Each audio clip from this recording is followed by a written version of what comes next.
Sam Pitroda ने भारत की जनता पर नस्ल भेदी टिप्पणी की। दक्षिण भारतीयों को अफ्रीकी, नॉर्थ ईस्ट को चीनी और उत्तर भारतीयों को अंग्रेज की तरह इनको दिखते हैं। सैम का कांग्रेस के पद इस्तीफा केवल एक ड्रामा है। क्या कांग्रेस के लोग सैम को पार्टी से निष्कासित करेंगे? अधीर रंजन चौधरी ने सैम का समर्थन किया है। क्या उनके ऊपर कार्रवाई कांग्रेस करेगी? कांग्रेस की मोहब्बत की दुकान में सिर्फ नफरत ही नफरत है। समाज को बांटने का काम कांग्रेस कर रही है। कांग्रेस में पंजाब के पूर्व मुख्यमंत्री आतंकवादी घटना को नौटंकी बताते हैं। मंदिर और राम जन्मभूमि में दिया जलना इनको परेशान करता है। सैम पित्रोदा आरक्षण का विरोध करते रहे। सैम ने 1984 के सिखों के साथ हुई बर्बरता का देश में जनसंख्या का जो असंतुलन सामने आया, ये गंभीर विषय है। कांग्रेस तुष्टीकरण की नीति के कारण ये स्थिति उत्पन्न हुई है। जो जेएनयू में देश विरोधी नारे लगाने वालों का समर्थन करते रहे, कांग्रेस के नेता और महाराष्ट्र विधानसभा में प्रतिपक्ष के नेता शहीद हेमंत करकरे को लेकर कहते हैं कि आतंक की कसाब की गोली से नहीं मरे थे, तो पंजाब के पूर्व मुख्यमंत्री चन्नी जी आतंकवादी हमलों को ड्रामा बताते हैं। देश की जनता कांग्रेस को भाव देने नहीं दे रही, तो अब पाकिस्तान से राहुल गांधी और कांग्रेस की तारीफ में कसीदे पड़े जा रहे हैं। सैम पित्रोदा के इस बयान से हर बार कांग्रेस के हिडन एजेंडे को देश की जनता के सामने रखा।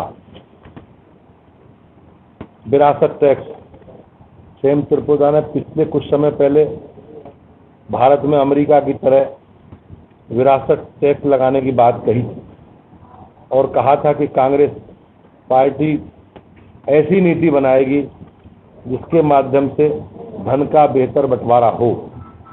कांग्रेस ने अपने मैनिफेस्टो में हिडन एजेंडे के रूप में वेल्थ डिस्ट्रीब्यूशन की बात कही है और राहुल गांधी हर रैली में इसकी बात करते हैं।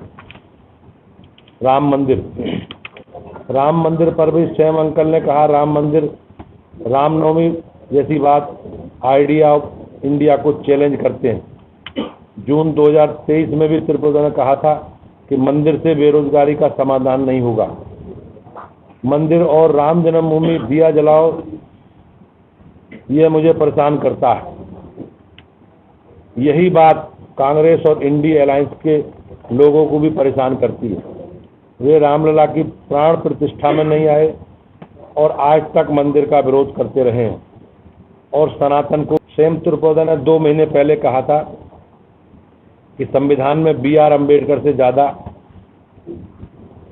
पंडित नेहरू का योगदान था और सैम पित्रोदा आरक्षण का भी विरोध करते रहे।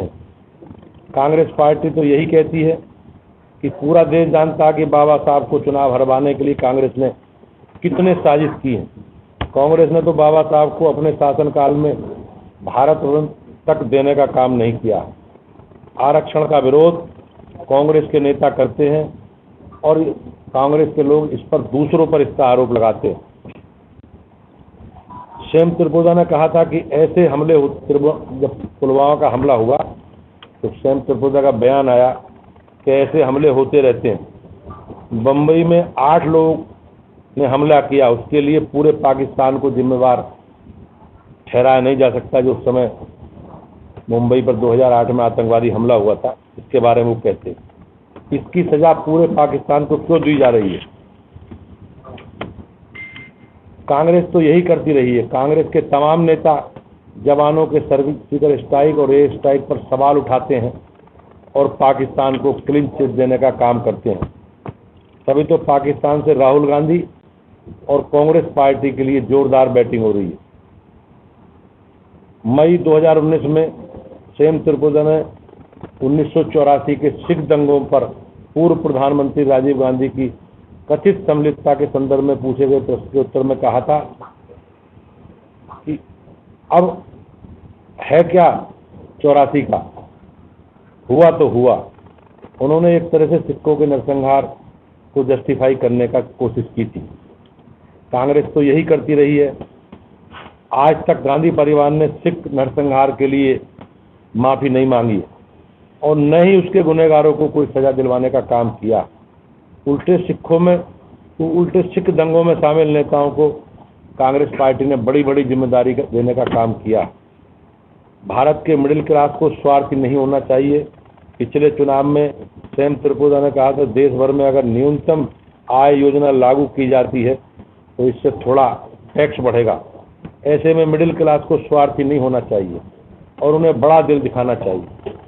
अब कांग्रेस ने अपने मैनिफेस्टो में आर्थिक सर्वे की बात कहकर मिडिल क्लास की संपत्ति को हड़पने का प्लान सामने रखा है।